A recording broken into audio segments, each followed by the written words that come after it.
The professional services, well, that of the value-added services, that itself has been able to give India an edge over the real manufacturing sector. Banking sector has been growing in leaps and bounds in multiple heights altogether, from just a financial service provider to a one-stop solution provider. The implementation of goods and services taxes has also helped up a lot with one common platform, and we have been able to reduce the cost in various sectors with the availability of the tax credit.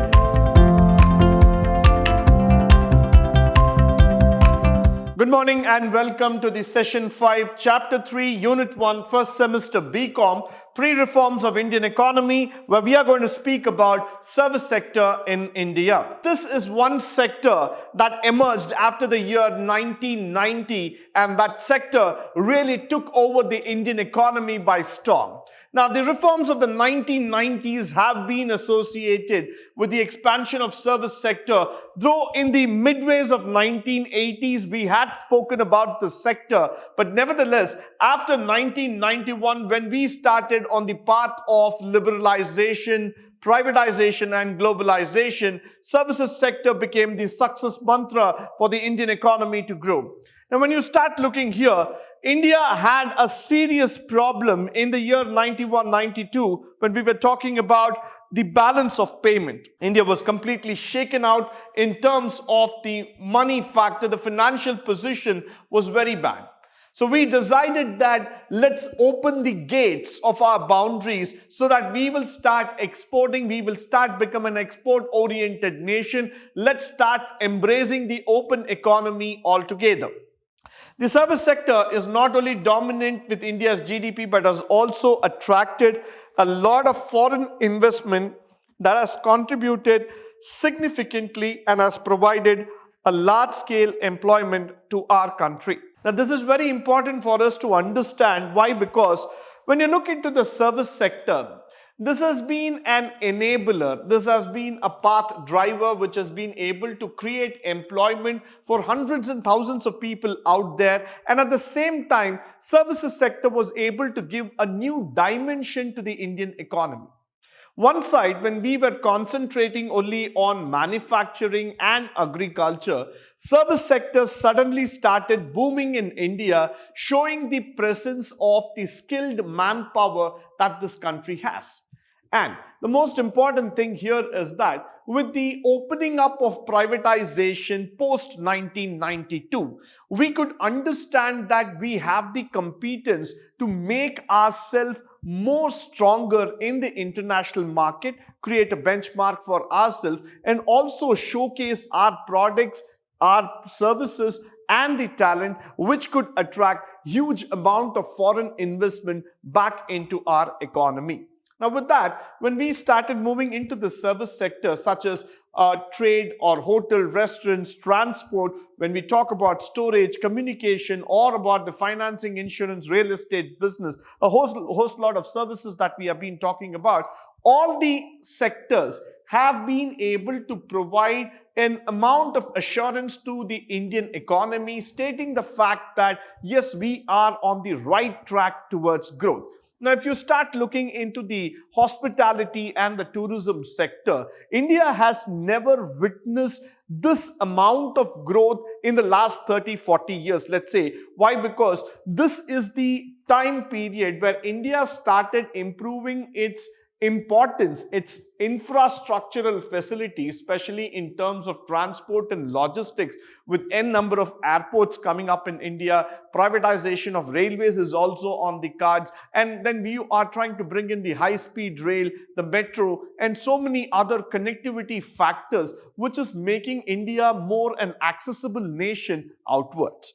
And the most interesting part of the story that we have to understand here is that the tourism destination, or the definition that India has given to the broader markets outside, is that we have been able to associate ourselves with a lot of service-oriented factors. Now, even if you start looking into insurance, real estate, or regarding to the community or the social services, India has been able to redefine itself very well. We have now come out with a lot of customer-based products, community-based products, that is able to generate income in multiple sources for us. So definitely the services sector has been a boon for the Indian economy. Followed by, let's look at the market size. The market size of the service sector in India is about 53% of the gross value added. And that's a huge amount that we are talking about. Why? Because when you talk about the presence of a sector that is over dominating the scenario with about 11.43% CAGR, compounded annual growth rate, probably this is one sector which is getting really exciting for every one of us to join in. Now, let me give you an example. At post 2015, when people started putting in their innovation into the fintech industry, the financial technologies. Now, we have a lot of payment services starting from Google Pay to Phone Pay to that of Paytm, MobiKwik, and several other factors that have all come across, where we have seen that there's been a huge revolution in terms of the financial services market. Now, what has been very predominant here, what has been really successful enough for us to talk about is that we have been looking constantly in terms of growth. We have been talking about growth in terms of multiple volumes, and we have also been very much interested about this factor that how is that the services sector is able to really pull along so well. Now, if you look here, the professional services, well, that of the value-added services, that itself has been able to give India an edge over the real manufacturing sector. In the last few years, you have been able to witness that a lot of professional services, like that example of the equity services, the research-ended services, customer service, back-end services have all gone to such a great extent that we've got a complete customized array of product for the people across the country. And that is also actually helping India to create job as well as move on to the mode of entrepreneurship. So what services sector has been able to do is that with the contribution of IT and with the help of emerging technology, the services sector has made leaps and bounds in terms of growth. In the coming years, what will be even more exciting for us is that with the advent of artificial intelligence, machine learning, and building into the data analytics and things coming into picture, probably the service sector would get even more stronger for India, and we would be able to cater to multiple needs across the society. Followed by the recent investments and developments. As I was talking about, look at the FDI inflow. It's worth about $95 billion that just poured into India, followed in the year from the March that of April 2000 to that of March 2022. The part in 22 years earning $100 billion. That's a very big success story that we are talking about.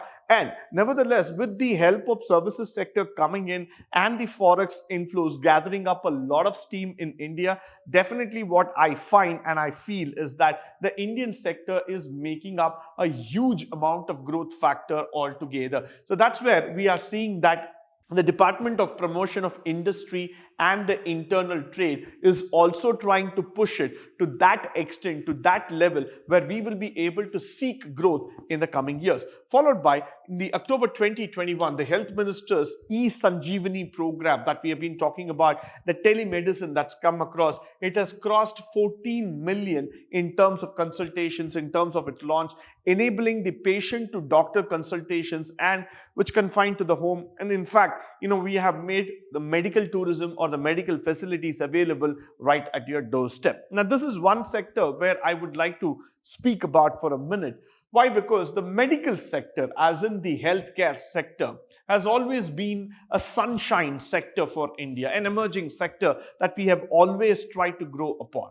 Post-COVID, we have understood that healthcare and its importance have significantly gone up. So we are a kind of a nation which wants to give maximum importance in terms of growth, maximum importance in terms of the factors of the revolution altogether. So what are we trying to do here? What are we trying to push here is that using the advantage of services, using the advantage of the IT sector, can we make the medicine, can we make the healthcare sector even more accessible to the hundreds and thousands of customers out there? And that's what we are trying to now make it.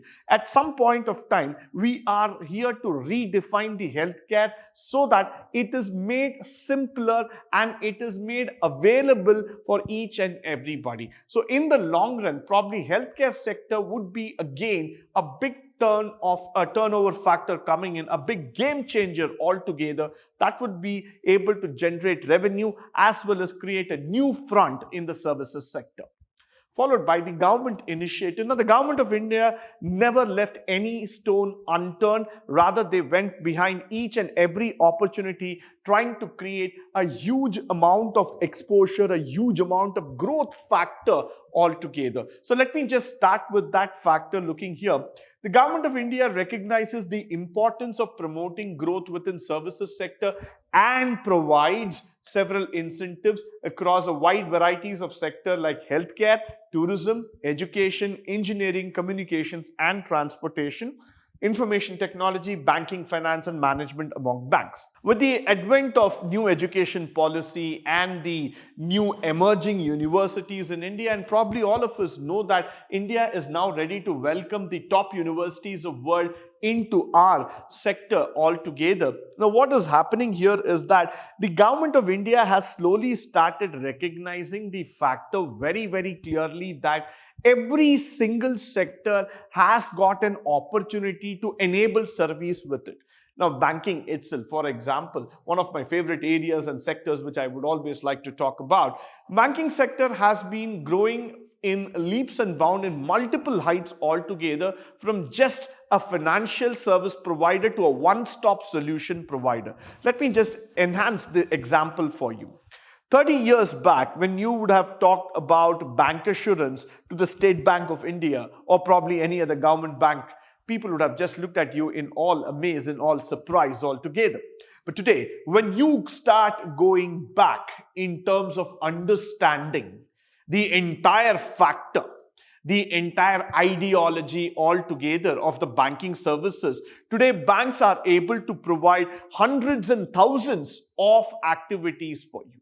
They are able to give you so much of services which are so much integrated, so well defined for the customer, that the banking service sector has got even more greater presence than the product itself. Whenever we talk about sectors or the businesses like policybazaar.com or paisabazaar.com, all these sectors have enabled themselves by integrating with the bank and insurance company, trying to provide customers the one-stop solution. And with companies like Acco, now you don't even have to worry. Insurance has just become a one-touch rather than one-stop. You just have to touch on your enabled screens and you will be able to get the factors very clearly. Then you will be able to build upon your systems or your insurance very clearly. So that's the amount of government initiative, and government has also tried to see that everywhere we can give promotion to people around us in terms of various factors like education or in engineering or in communication, so that services sector will definitely move forward in terms of its growth. Followed by the road ahead. The most important thing that we need to talk here is that both the domestic, the global as well as the local factors have been enabling for the services sector. An extensive range of services industries have experienced double-digit growth, which is a fact, yes, in the recent year, supported by the digital technologies as we were talking about and by the support of the government. The most important thing is the ease of doing business in India has significantly increased.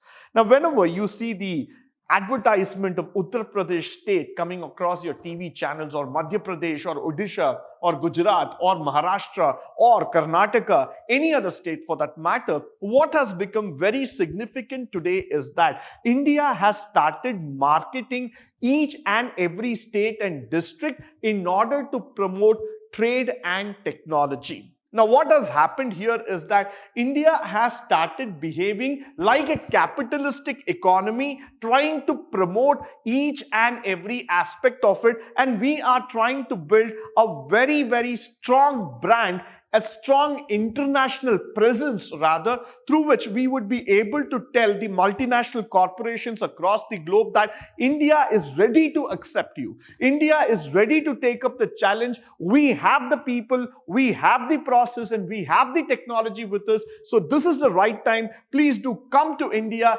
invest and grow with us. And that's exactly what India has been doing in the past 10 years. By which, what the government has also sent a very strong message to the people as well as to the international community is that India is no more a developing country, rather it is a developed country. It has come with a great announcement, it has come with a great pride and with a honor, saying that yes, we would be able to change the world. We are seeing a new India, we are seeing a new growth phenomenon altogether. So that's where I would say that the road ahead for India is more about becoming a stronger economy, probably the world's #1 economy, with every single sector opening its door and welcoming as far of investments as far as possible. So that's how you would see that the culture, the nature of the government is tried in terms of promoting this particular sector.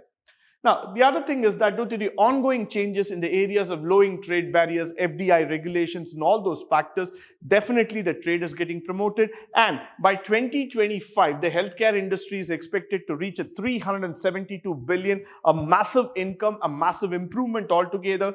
And digital economy is going to touch about 1 trillion by 2025. And we ensure that by this year end itself, India's business services is expected to go at 14.3 billion with an 8% growth. Probably, sometimes I would be even surprised and I would be really elated to make this statement. Why? Because more than the GDP, the services sector itself is growing more than that. And that's exactly where India is becoming the service roadmap for the world. Now, the implementation of goods and service taxes has also helped up a lot with one common platform, and we have been able to reduce the cost in various sectors with the availability of the tax credit.